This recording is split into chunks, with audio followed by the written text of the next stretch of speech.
Climax ரொம்ப பிடிச்சிருந்தது.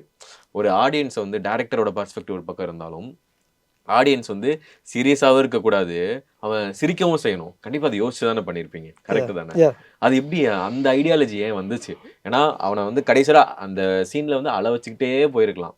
சிலர் வந்து இந்த படத்த வந்து நம்ம என்னடா நம்ம வாழ்க்கையில படுறதையே அங்கேயே வந்து பார்த்துட்டு இருக்கக்கூடாது அப்படின்ற ஒரு தாட் வந்துதா? நானே சொல்றேன் எல்லாத்தையும். நீங்க சொல்லிருங்க. இந்த கேள்வி நீங்க கேட்டதுக்கு நான் உங்களுக்கு நன்றி சொல்றேன். ஏன் அப்படின்னா, இது ஒரு முக்கியமான கேள்வின்னு நான் நினைக்கிறேன்.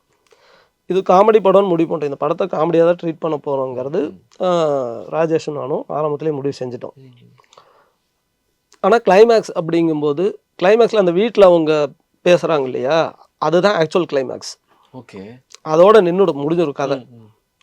அப்படி இருக்கும்போது என்னன்னா, ராஜேஷ்க்கு அ தலைவா நம்ம காமெடின்னு ப்ராமிஸ் பண்ணிட்டோம்.